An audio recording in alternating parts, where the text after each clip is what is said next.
citoyens.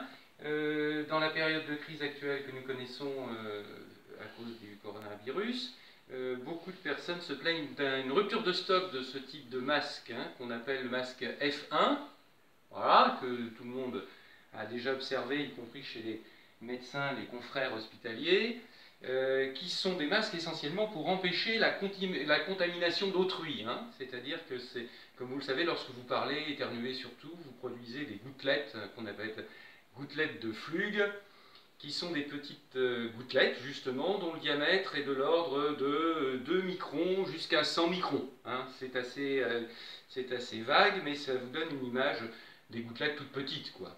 Et c'est sur ces gouttelettes que donc par ces gouttelettes que se véhiculent les virus, en particulier celui qui nous intéresse dans la période épidémique actuelle.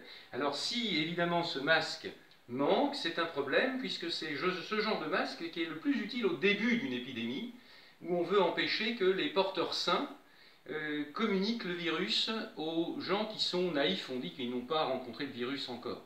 Et donc par la multiplication des porteurs sains, eh bien, on en arrive effectivement à quelques personnes qui tombent malades, et des fois de façon dramatique. Donc, la rupture de stock de ces masques pose problème. Alors, je me suis dit que ces masques ressemblaient beaucoup à des tissus, des tissus non tissés, justement, et j'ai voulu rapprocher ça du simple papier toilette que je pense vous avez tous chez vous, n'est-ce pas? Et comme je dispose avec beaucoup de joie d'un microscope, eh bien j'ai été voir la structure du papier toilette, et j'ai observé que à peu près sur 1 cm² d'un papier toilette comme ça, il n'y avait que très rarement de maille supérieure à 50 microns, même aucune n'était plus grande que 50 microns. Ça, sur la vidéo, vous verrez sans doute rien. 50 microns, mais enfin je l'ai mesuré de façon très précise, comme on doit faire en cytologie. Et donc, j'en ai conclu que si on superpose plusieurs couches d'un tel papier, comme ceci, d'une façon aléatoire, on va dire qu'on va en mettre 3 pour commencer, et la probabilité que cet entassement laisse passer des gouttelettes de Flug, même de petit diamètre, est extrêmement faible, et que donc, à défaut, on peut se protéger efficacement, et on protégeait son entourage efficacement en portant un tel dispositif, évidemment devant son visage. Le problème, c'était de trouver un container, quelque chose qui permette d'installer tout ça d'une façon fonctionnelle. Alors j'ai pensé à différentes choses, mais je me suis arrêté en définitive sur la demi-boîte d'œufs que voici, qui est donc en carton goodie, je crois que c'est comme ça que ça s'appelle.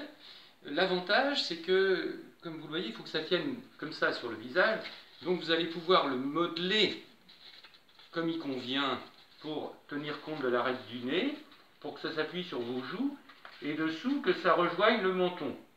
Comme ça, vous allez avoir un espace d'air entre le papier toilette qui va être posé ici dessus et agrafé avec une agrafeuse. Voilà, on agrafe ceci comme là. Je vais vous en montrer un que j'ai fait tout à l'heure. Et là, vous avez votre filtre quasiment complet. Bien sûr, les trous sur les côtés seront eux-mêmes obturés comme il convient. Enfin, bon, vous avez compris le principe. Donc, une fois que tout ça est fait et que c'est bien modelé sur votre visage, eh bien, vous avez ce genre d'appareillage là, qui est, comme vous le voyez, parfaitement étanche de tous bords, et vous avez un masque qui, fonctionnellement, est encore un peu plus performant que celui-ci. Celui-ci approche la structure des FFP2, oui, qui sont cette fois des masques de protection contre la contamination. Hein, la protection contre le fait qu'on se contamine soi-même.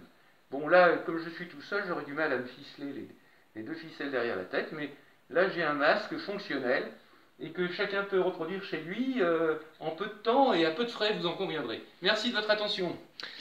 Merci beaucoup, c'était Dr Denis de Oser Citoyen.